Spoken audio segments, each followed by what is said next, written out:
Welcome to What in the Smut podcast. Where the books are horny and so are we. I'm Elle. And I'm Kay. So, what do we got going on in the Smutverse lately? First, let's talk about more AI shenanigans. Always. Grammarly, a popular tool for writers of all stripes, very briefly released a new feature that offered their users, quote, expert review. This AI tool produced a bunch of advice, ostensibly from the perspective of lots of professional writers, on how to edit your writing, from famous authors to journalists and academics. Naturally, a lot of people got very angry at this, causing Grammarly to unrelease the feature right quick, as none of the experts being mimicked agreed either for their content to be used for such a feature or to be an unpaid marketing campaign for Grammarly. Now they're suing. Add it to the list. So it was their likeness was being used? Yes. Wow. Oh, yeah. Just add it to the list of AI lawsuits. But this one I feel like is a lot more cut and dry because it's not like the vagueness of, oh, you used a whole lot of authors' works to produce quote unquote original content. Yeah. This is literally them like mimicking real people, using their names and being like, yeah, get expert advice from like Margaret Atwood. And Margaret Atwood is like, yeah, this isn't like get advice from George Washington and like right, exactly. That's wild.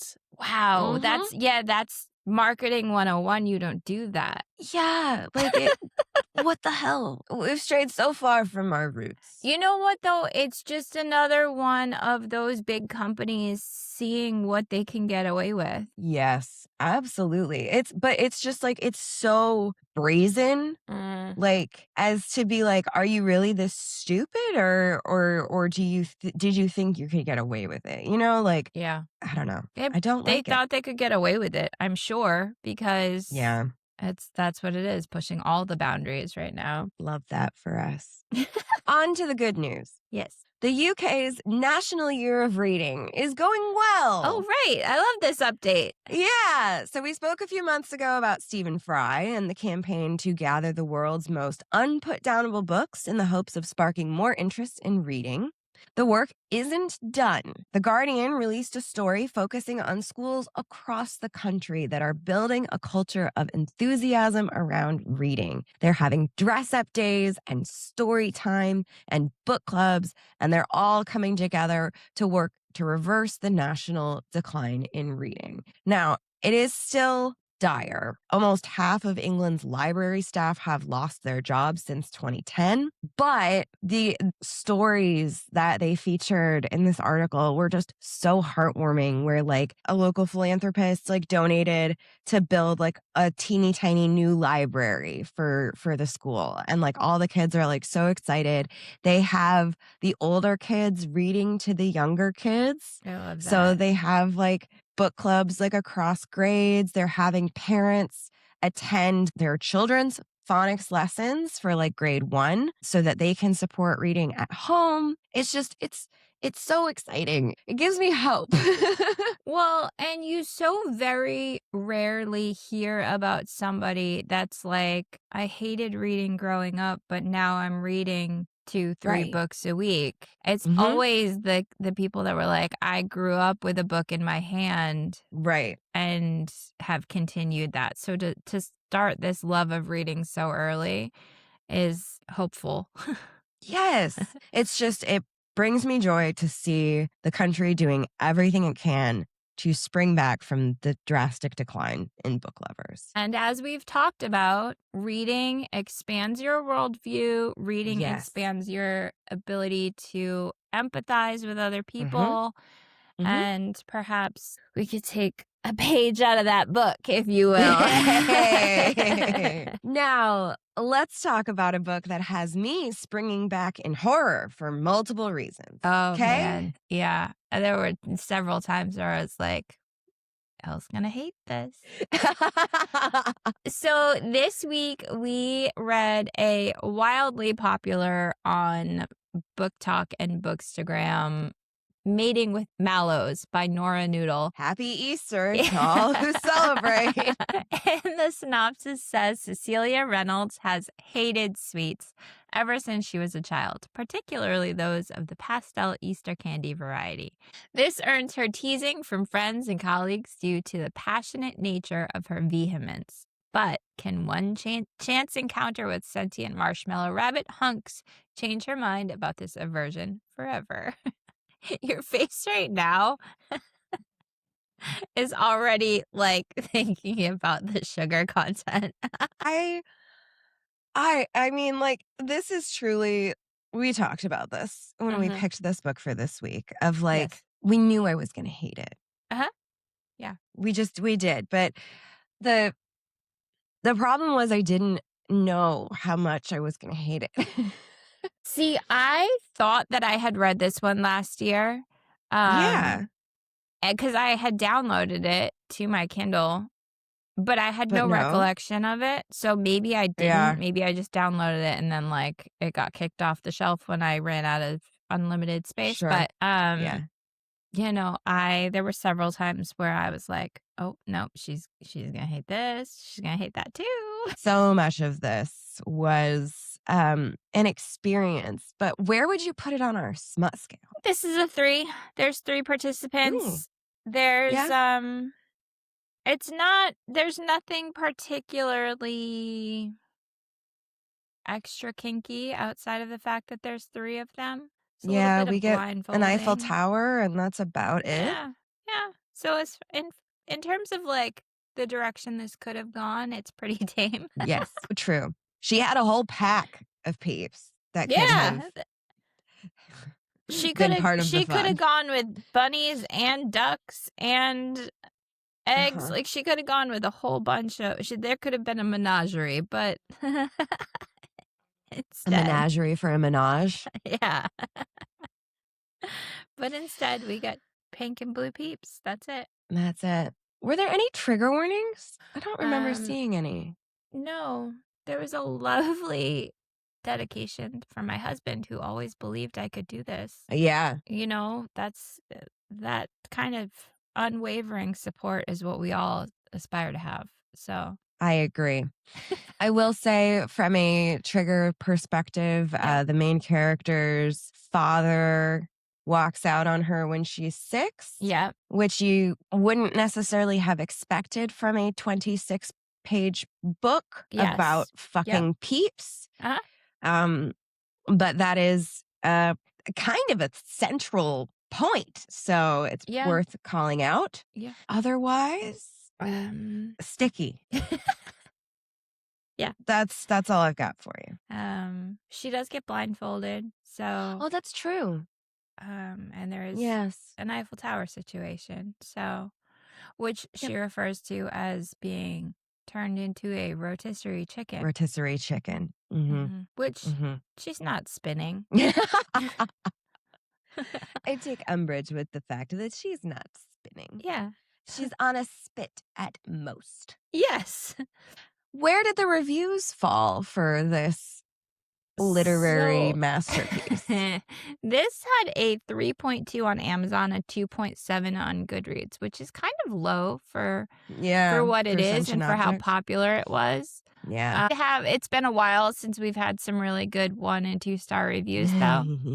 So I made sure to pull those. So a 3-star from Amazon says, I'm not sure what to say. I'm not even sure how to rate this. It wasn't good literature, but I had fun, sort of. But also, not to kink shame, but for me personally, all the sexy parts were really gross. My hard limit is sugar and marshmallow goo anywhere near my undercarriage. And Amen. I pulled that one specifically for you. Just for me. I was like, oh yeah, Elle will agree with this one wholeheartedly. Absolutely. And a 1-star says... Oh, wait. Oh, it also says, anyways, this sure was a book I read. This is me. Spiritually, this is me. A 1-star says, "What the fresh fudge did I just read?" I think the worst part for me wasn't the actual book, but the acknowledgments, because I couldn't figure out if the support was introducing the writer to crack or if they sat at the Thanksgiving table and announced they were going to write an ode to yeast infections, and everyone clapped. I used to like peeps. Now I will never see anything but sentient perverts who get off on children licking the sugar coating off of them, because that's what one does with a peep. I would like to speak to the manager about revoking this person's ability to formulate sentences, because nothing good can come from it. I was thinking about revoking the English language, but then they might terrorize people in other languages.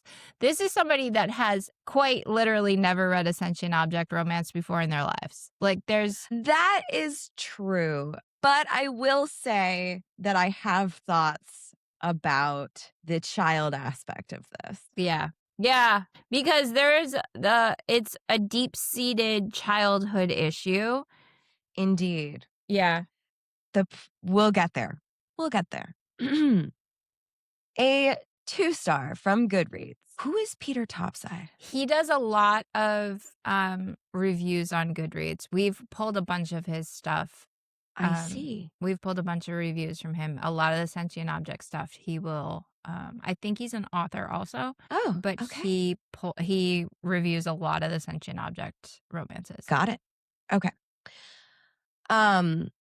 Well, a 2.5-star on Goodreads. This may be a new low for Peter Topside. Here I am, supposed to be working, and I'm reading a book about banging life-sized peeps. Well, it looks like those chocolate-covered eggs aren't the only thing filled with marshmallow this year. I always thought that Charleston Chews were the most sexual candy option. Or those naughty sugar daddies. Once I saw a girl put a lollipop in her butt and eat it. I don't know. It's all subjective. But I really find the most bizarre stuff on the internet. It sounds like your real life experiences are far more bizarre. My brain is just destroyed nowadays with all of the filthy stuff I watch on a daily basis. Crazy thing is that I enjoyed the writing here and the premise had me laughing for days. But the sex was so short. It was good and all, but just extremely brief. Like this was 21 pages and should have been 15 pages of sex, 3 of lead up, and 1 page of self-reflection for our lead, Cece. I kind of agree. I do too. Oh, and another page for some links to buy peeps on Amazon in bulk. It just makes sense that way. Fun read, but it needed less stuff and more fluff. Did that pun work? I'm obsessed with this. I'm obsessed with this whole review. A 1-star on Goodreads that just says, "What in the yeast infection was this?" Amen, sister.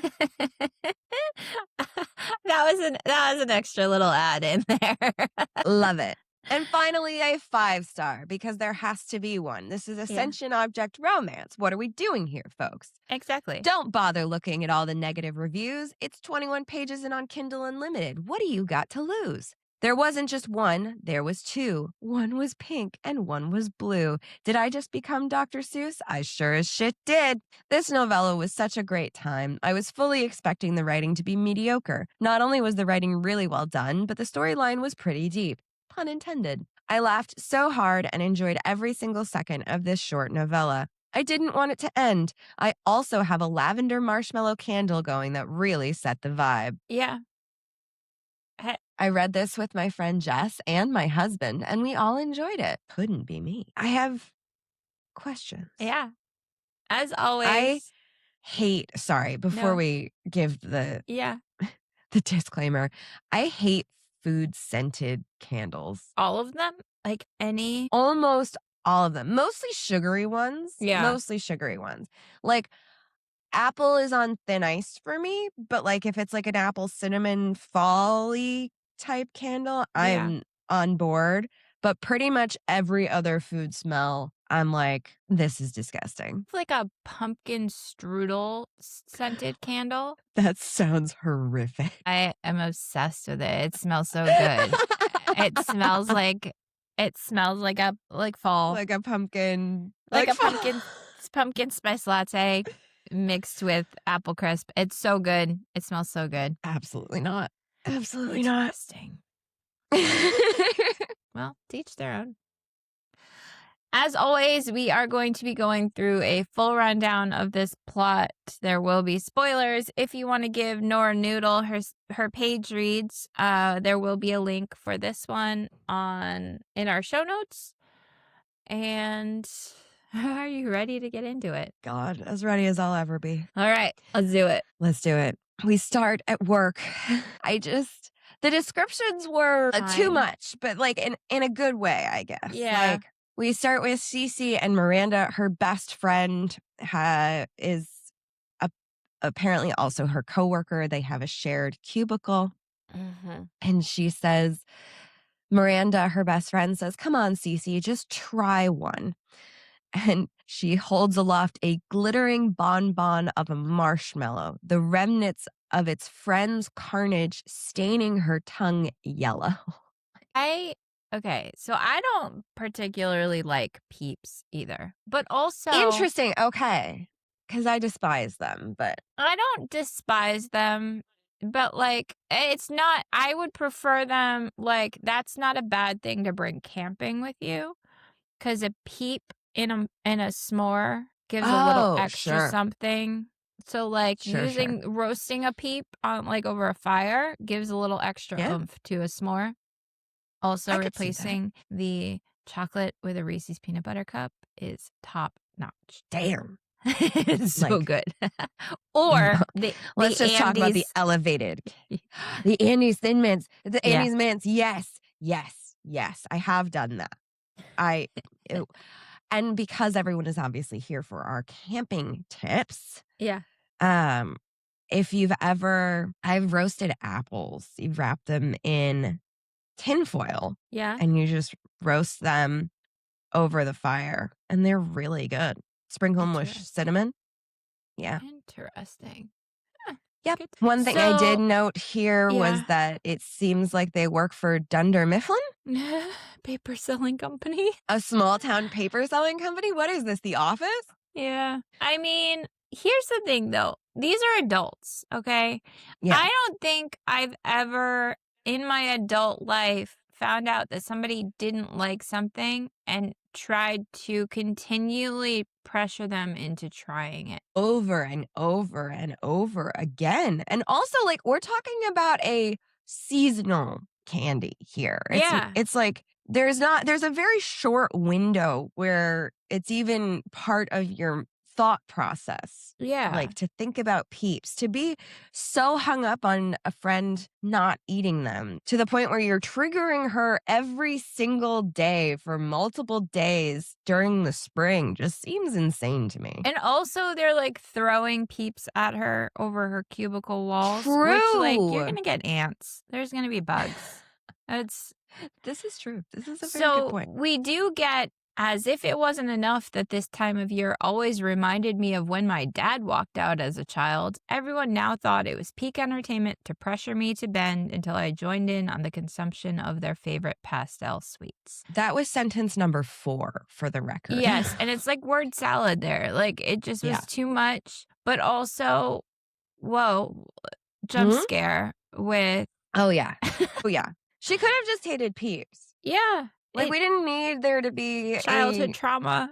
Yes, exactly. Like, yeah. Or it could have been like when I was a kid. I ate so many I got sick. Or like little Bobby down the street, like, did something. It went from 0 to 60 with, like, it reminded me of the time that my dad left and destroyed my mother. Like, right. Good. Love this for us. Oh my gosh. But she tucked an inky strand of hair behind her ear with a wrung out sigh. I, Cecilia Ann Reynolds, did not care for sugar. Jelly beans didn't cut it for me. Neither did those little chocolate eggs stuffed with cream. But the worst were the sugar-coated marshmallows, as they stared at me with their beady little eyes from their shrink-wrapped packaging, which barely contained their edible neon glitter bomb bodies. I could feel their evil presence. I mean, wow. It's something. It certainly is something. Her thoughts were interrupted as a pink projectile careened into my cheek, landing with a muted thud on my desk. This is her best friend. This isn't even this her one came out from Todd and Anthony, who poked their heads into the shared cubicle, wild grins on their faces as I wiped the offending grit from the side of my face. I can't tell who threw it. It just is like, you're adults. Why are we throwing food? Yes. Why are we... I don't know. So she says, it's not cute. That should have been, like, enough. Yes, that should have been enough. But her friend continues to say, we only love you. Like, we just want you to enjoy life, whatever. And then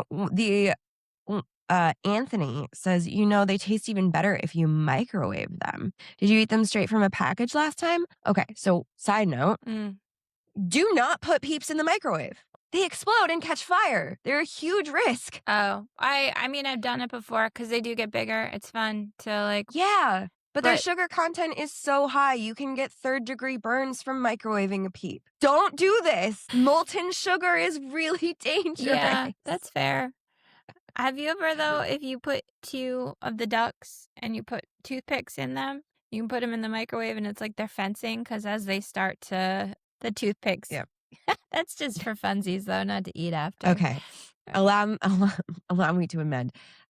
Do not encourage small children who don't know any better to microwave Peeps. I suppose if you're an adult with free will, be careful. But Miranda also says, no matter how many years we've been friends, I can't figure out why candy, of all things, is the one thing you can't stand. For some people, it's fish. For others, it's snakes. For you, these sweet little guys who couldn't hurt a fly. You're best friends and you can't figure out why. Like, clearly she's traumatized. She's traumatized, but also she's never had this conversation about it with her best friend.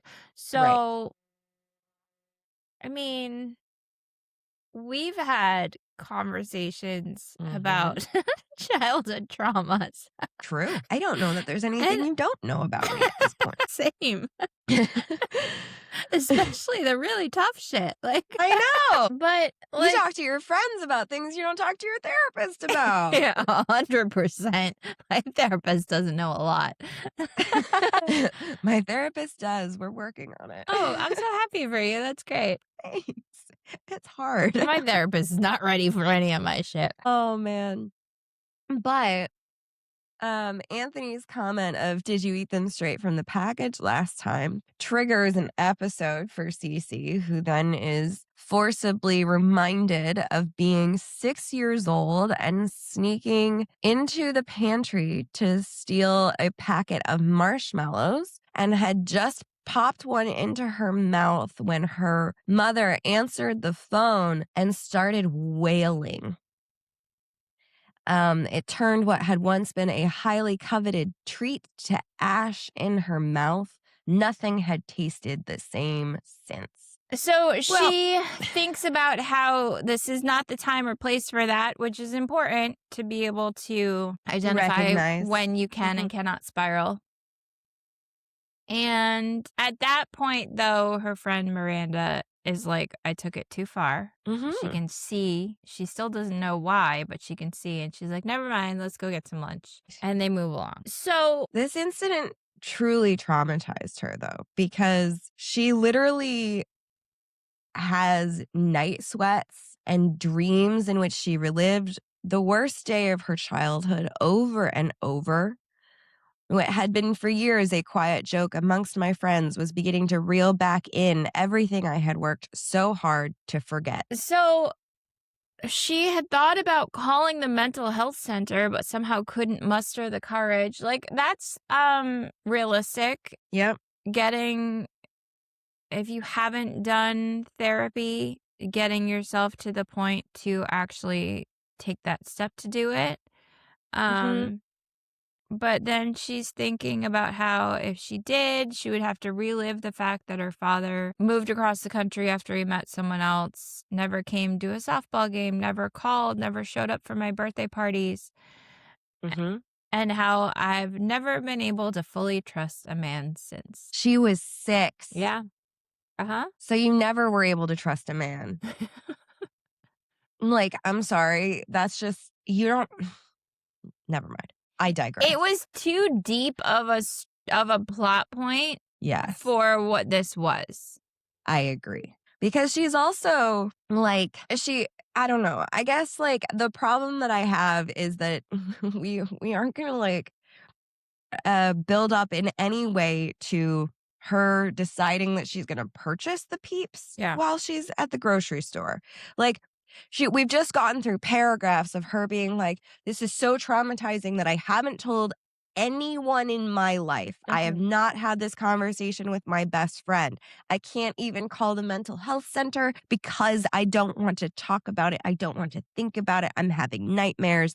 And then like she's at the supermarket and is like, I guess I'll buy the Peeps. Like, not even like, I guess I'll try exposure therapy.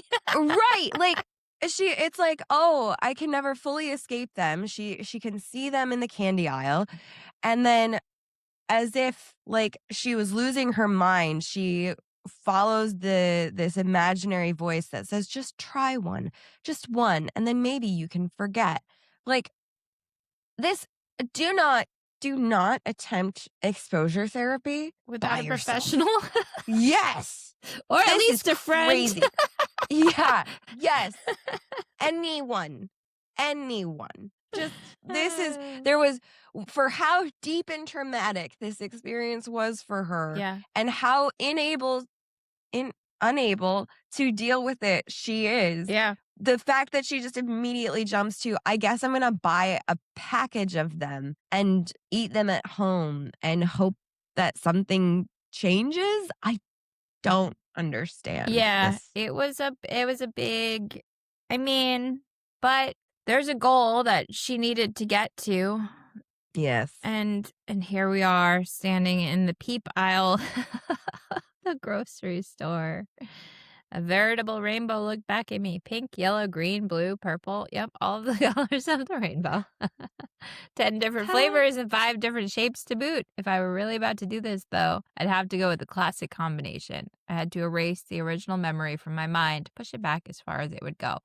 Also, I feel like buying one of the Peep stuffed animals would have been a better way to start off your exposure therapy. Having it around, having it be something rather than like going right for, although I love a full sensory experience, but having to go right for going right for the full sensory experience, knowing how triggering it is. I don't know, man. So she goes with the original pack of 4 bunnies. 4 vibrant, differently colored little creatures stared back at me with malice in their souls. Also, they don't come in a multicolored pack as the original. I don't know. So these are the chick ones, but they come in one color. Like I don't think they come in a variety pack of, and I don't think I don't think that there's a different flavor in terms of the color. I think it's just like red dye number 40.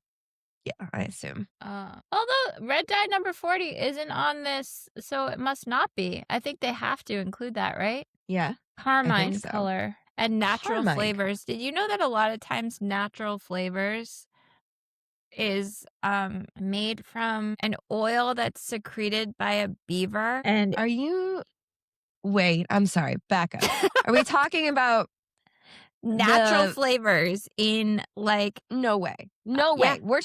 We are mixing up 2 facts because vanilla used or the scent of like vanilla comes from beaver anal glands or some shit.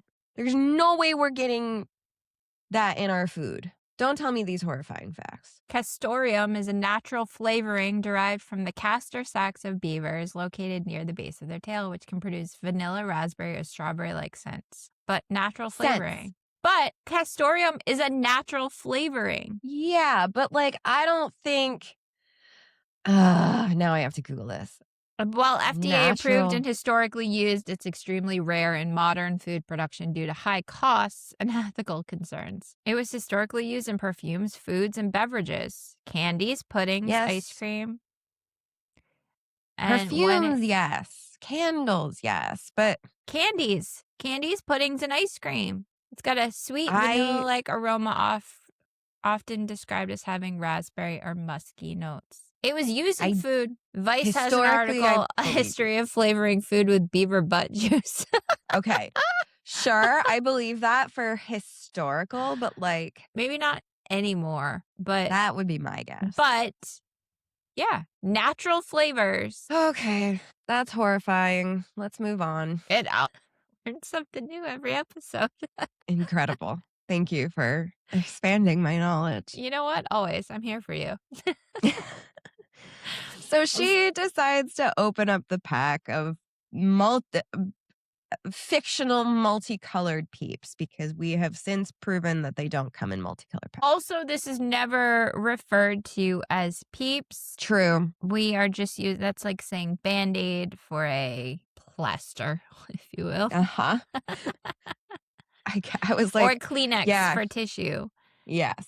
They're all kind of synonymous with the most well-known brand. So she was about to put it in the microwave, but gave pause. Perhaps it needed a friend. 2 was a good number. Bonded in pairs, half of the package. If things went incredibly wrong, I would still have a fallback. And if I was still truly revolted by them, I didn't have to eat both. So she puts a pink one and an electric blue one onto the plate and pops it into the microwave for 20 seconds. Far too long. Uh-huh. This is too long in the microwave. You can get that. This is going to catch fire. Maybe 10, and even that is a stretch. 5 seconds is enough time to warm it up and puff it up a little bit in a microwave. Yes. So the timer tick, tick, ticked its little heart out, my own matching its rhythm double time. It got down to 1 second left, and my right hand reached up in anticipation of the telltale ding, when instead an enormous explosion knocked me off my feet. There you go.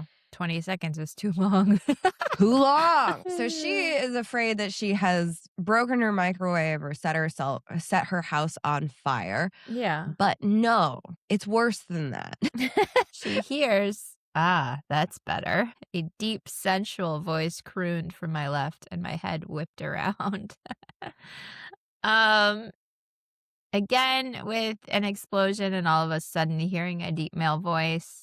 Not great. No. Standing at least 6 feet tall, not including the ears, dripping with muscles, coated in a fine dusting of neon sugar, were 2 incredibly sexy marshmallow bunny men. I could not picture this. No! I couldn't picture it. I think the closest I could come was like, did you ever see... Okay, look up Hugh Jackman's bunny character. He played the Easter Bunny in The Guardians. Rise of the Guardians. Rise of the Guardians. Thank you. I mean, Hugh Jackman's voice will make that much better, but that's hilarious. That's the closest I could come. And then like in my brain trying to like dye it hot pink and blue. That's hilarious. So then the blue bunny man says, "There she is." The blue one grinned, and I recognized it as the voice I had heard earlier. My throat bobbed. Now, picturing this, I didn't hate it. Maybe not the bunny so much, but the like deep voice. There she is. Oh, sure. I was like, oh, okay, I'm here for it. So somehow, in coming to life, they had completely transformed. Gone were the objects of my lifelong hatred, and instead before me stood the creatures of my dreams. This is like, go ahead, tell me what it's like. Daddy issues embodied, like it multiplied by a bajillion. Correct. It's like that. And this is a terrible, but when people say things like certain kinks mean that you have certain and that's not we're not necessarily here to perpetuate misinformation. However,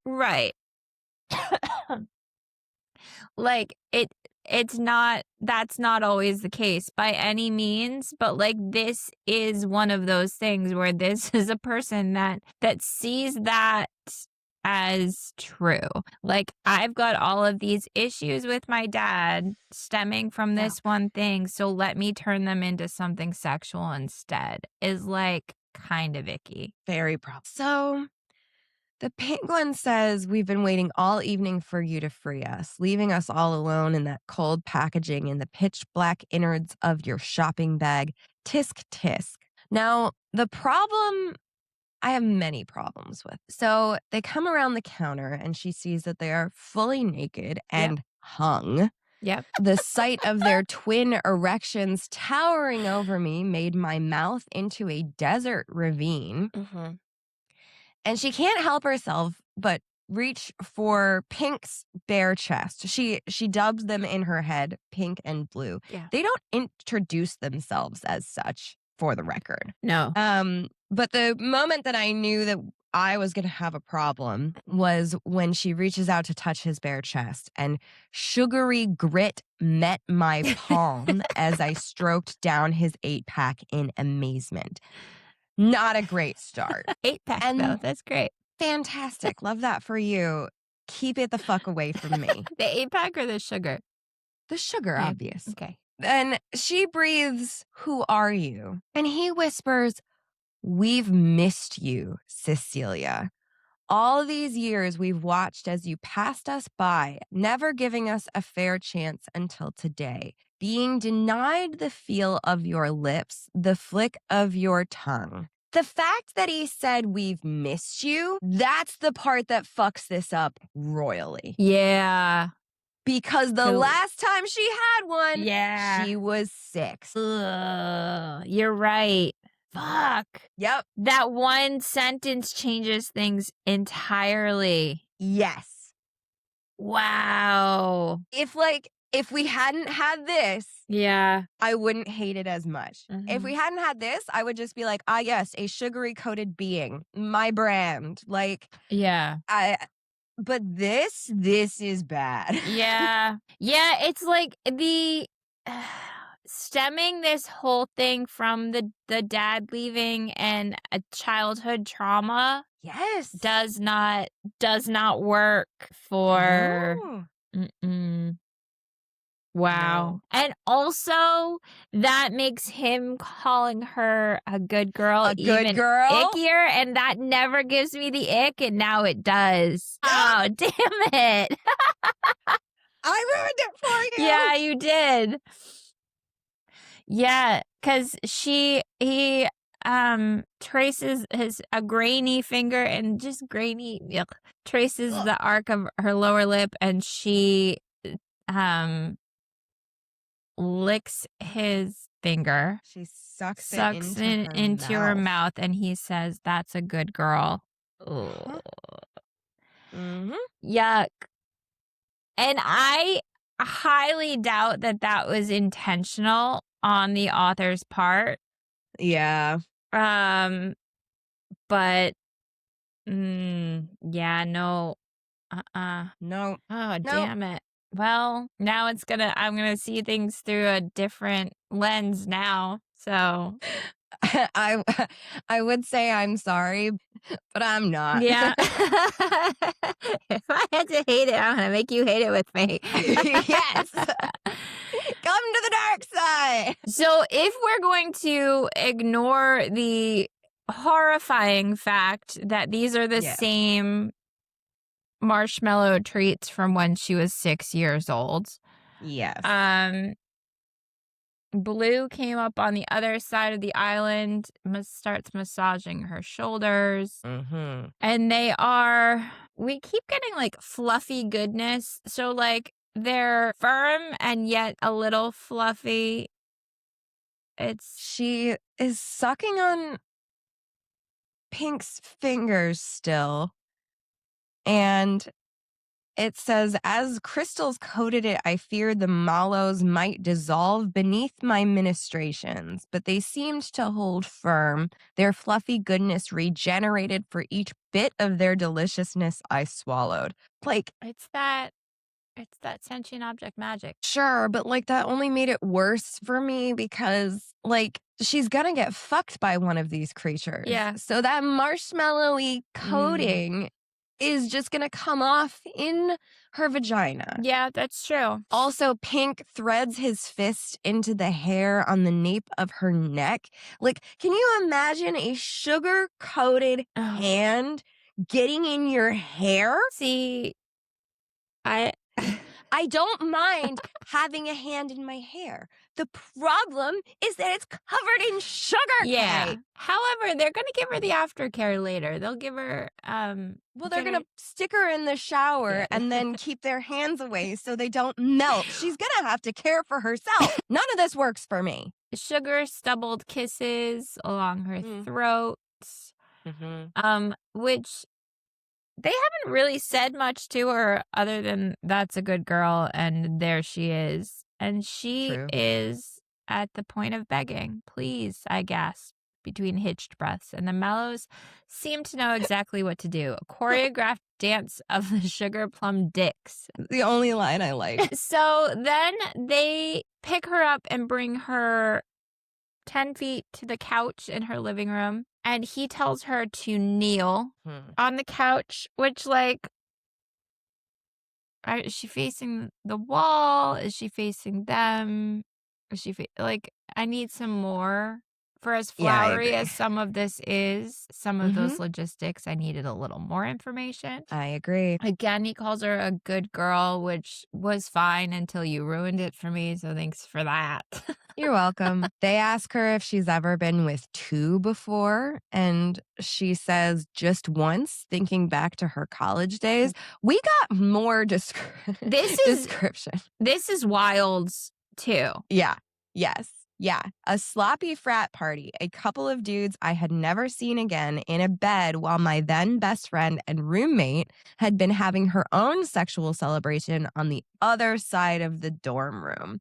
One of them had been so far gone, he'd struggled to get it up, which had honestly likely been a mercy. That's dubious consent. Yeah, like that's assault. Yes.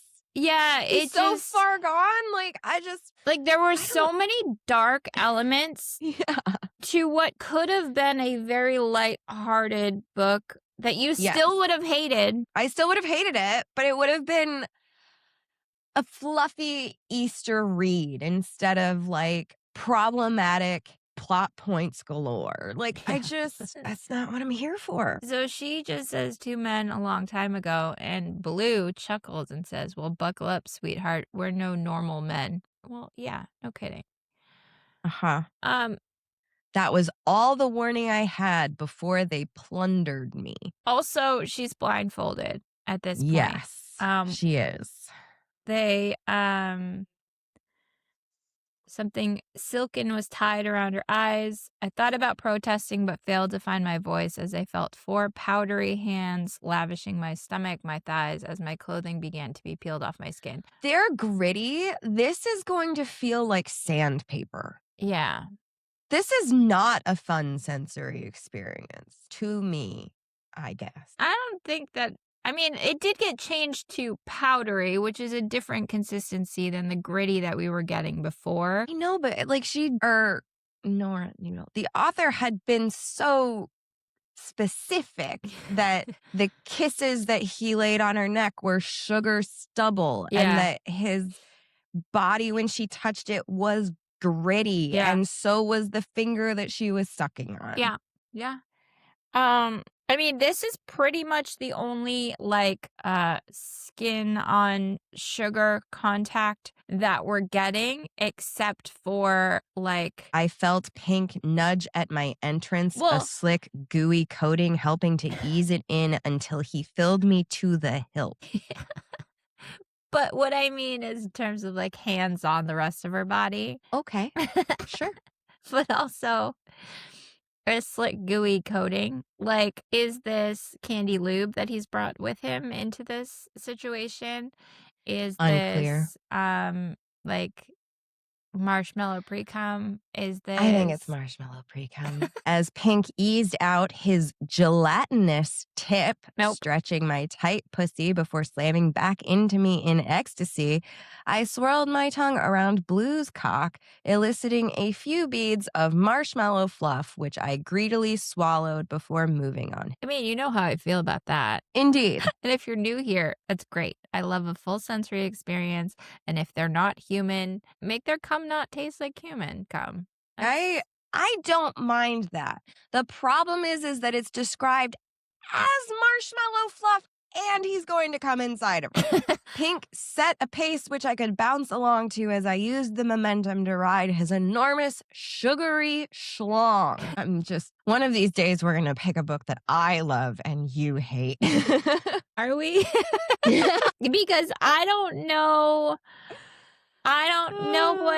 what that would be, where it's something that you would love so much. Not that I love this one so much, but it doesn't bother me as viscerally. We need more dominatrix ladies, I think. Okay, find a dominatrix lady book. We'll see. I might say can't be me, but I don't think I'd hate it as much because also I kind of love like a man being told what to do. So there's that. So I don't think we're going to find one that you love that I hate. This is so true. I'm sorry for that.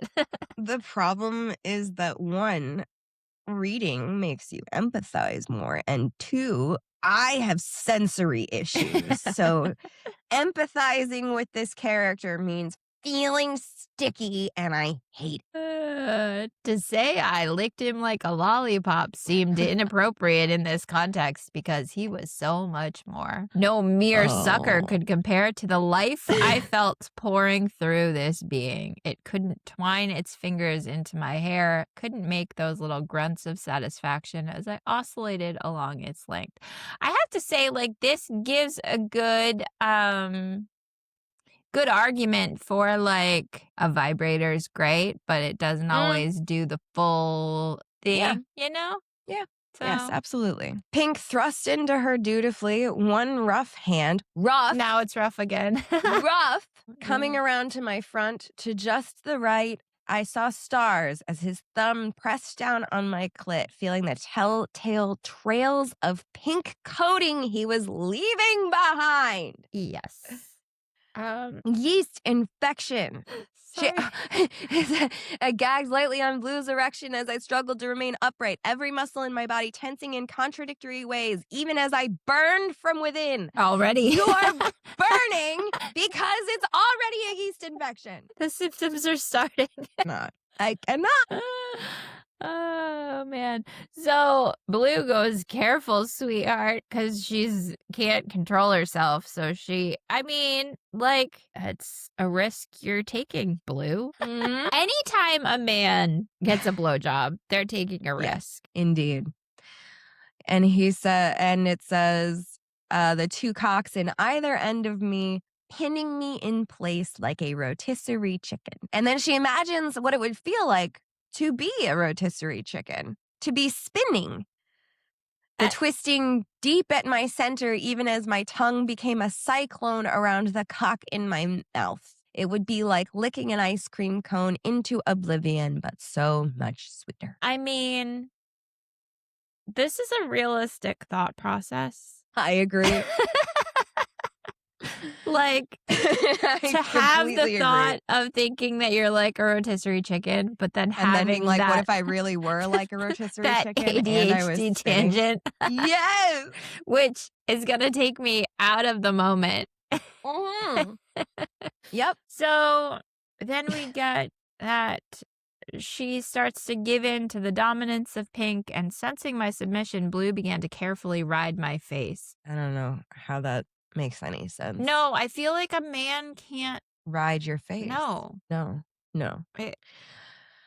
But we'll move on past that, and she feels him shudder as he plowed her mouth. Yep. The satisfaction evident as he met what was awaiting him behind her tongue. A gag.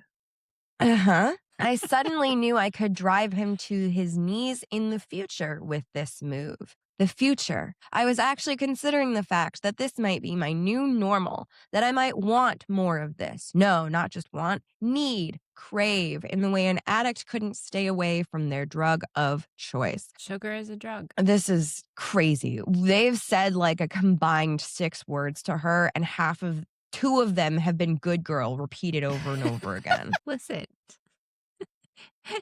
If you like, is that enough to make you want forever? I undulated between their lengths, broad body frozen by their saccharine sex organs, fucking me in ways I had never been fucked before and couldn't survive without again. No. And this was the thing that confused me because when Pink finally tickled my clit again, I erupted. My moans of their names were muffled by Blue's cock. Pink, you don't Blue. know their names.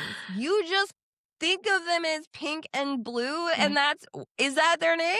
They haven't told her one way They or the haven't other. told her anything. And Blue's cock slammed so hard into me that I couldn't breathe anymore, and I felt marshmallow fluff slither down my throat as he came inside. Pink let out a few more deep groans before I felt a warmth enter my cunt, an ooze overflowing and beginning to slide down my leg. Yep. The marshmallow men stilled, quieting as I swallowed the remnants of blue on the back of my tongue, letting it linger before fully accepting his fluffer nut into me. Clever. Very. I hate it so much. When I read that one, I was like, oh, no, that's clever. Fluffer nut. That's clever. So they're done. They're all spent. Reality starts to sink in that she had fucked 2 living marshmallow men, the embodiments of everything I had stood to hate for a few decades, and it had changed her life. Pink slid out of me, his marshmallow filling seeping down onto the cushion beneath me as my pussy couldn't hold it all in. I hope she's got removable cushion covers. Otherwise, they're going to have to replace the couch every time they have sex. In an unspoken agreement, all 3 of them slipped into bed after they... this aftercare moment is 2 sentences. They worked together to draw me a bath. What do you mean they worked together? One of them turned on the faucet. And the other one plugged the drain. Teamwork makes the dream work. That is the definition of men thinking that they're collaborating. They lowered her in and handed her a washcloth so she could clean her aching cunt before helping her dry off and get into pajamas. And then they all got into bed. So now she's got sugar in her bed. Hate it. And she hasn't spoken up till this point and says, that was incredible. And Blue says, now you finally see what you've been missing, don't you? And she says, never again. Which, could go one of 2 ways. Never again will I be missing this, or never again am I going to be fucked by some marshmallows. Who knows? But she thinks I saw the error of my ways. One bad experience in my past didn't have to taint my future. I could be more than the sum of other people's mistakes. I could grow and learn and start anew. One way or another, this was going to be my future. I would have to microwave the rest of the pack tomorrow. So I have so many questions. Indeed. I need to know, do they stay, these marshmallow men? Or... are they going to disappear? Is it going to be like a midnight snack for her now that she's realized that she likes them? Or are you going to now have 4 men? Because that's too many. That's too many. Too many well-hung marshmallow bunny men to have at one time. It's overwhelming. It's a lot of pressure. It really is. It really is. That's where we end. We don't get answers to any of that. I don't believe that there's a follow-up book for this one. Although, what else? There's the acknowledgments, which confused one of the reviewers so much. It says, thanks to my family, without whose support I would not be here. I love you all for giving me the courage to write and the means to do so. I like the image of them all sitting around the table at Thanksgiving while Nora Noodle expresses that they want to write sentient object romance. I feel like an opportunity was missed. It wouldn't be Thanksgiving if she's talking about peeps. It'd be Easter dinner. Fair enough. Fair enough. So they just finished their ham, and now she's talking about, I need something sweet. I wonder what it would be like to get fucked by a giant marshmallow bunny. Pass the pudding. Oh, my gosh. Man. Well, given all of that, how would you rate this one? This is like a 2 for me. It would have been... No.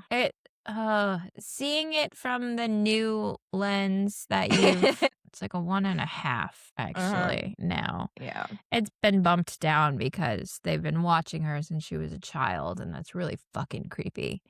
Agreed. I thought I had read this, but apparently I did not. And I don't know. And as in terms of where we've seen sentient object romances go, this isn't Mhm. very high on the list. I'm surprised that it has gotten as much traction as it has on social media Yeah. because, like, there's so much more out there that's way better. Yeah. But like when we had first started this, one of my cousins was like, "You have to do Mating with Mallows." That's so funny. So it's definitely one of the more popular or well-known sentient object romances, but Mhm. there's definitely more There's more well-developed out there. stories that Yeah.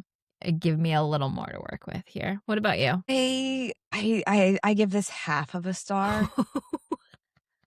Okay. Like, simply because there are some excellent descriptions and some clever, like, Fluffernut is top notch. Rotisserie chicken. Dance of the Sugar Plum Dicks, very funny. Like, and that's it. Like, I'm sorry, the 6-year-old being Yeah. watched by the peeps, the childhood trauma slapping us in the face on page 1, Yeah. the entire sugary experience, which wouldn't have worked for me anyway. Like, this book was not for me, and that's okay, but it's a half of a star for me. Fair. It's fair. You want to know who I cast? I absolutely do. Please enlighten me. So, I didn't remember that her hair was supposed to be inky black. Uh-huh. Because that was quite literally the only description that we got. True. But I cast for Cecilia Ali DeBerry. Okay. She is originally, I think, a Disney Channel actress, but she was Okay. also in Hunting Wives more recently. Oh, okay. Did you watch that? I didn't. I heard good things. It was really good. It was a good, very keeps you on your toes, kind of. Mhm. It was a good one. So yes, Ali DeBerry is my cast for Cece, and then Okay. pink and blue.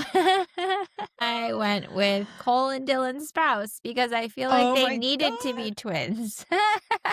Oh my God. They- That's so funny. They needed to be twins. And I haven't thought about the Sprouses in like years. Yep. This is incredible. No, this is perfect. Excellent. Excellent pick. thanks. What are we reading next week? So next week we are taking a recommendation from Stephen Colbert himself. Many months ago, he was decrying AI trying to write smut and mentioned books that we've read, but also books that we haven't, including Taken by the Haunted HDMI Cable by Sin Lee. I can't wait. I also cannot wait for this one. It's going to be so fun. It will certainly be a ride, I'm sure. Have you been reading anything else in the past week? No, not at all. I've basically been like climbing out of a bronchitis hellhole where I just like lay in one spot and listen to something in like a fog of cough medicine. So unfortunately, I haven't had the attention span for books. It was hard enough to get through these 26 pages. That's How about fair. you? No, I haven't really even picked up my Kindle other than books for this. I did download the first book of the Prodigium Academy series called Okay. Monsters. I Fun. believe it's by Katie May.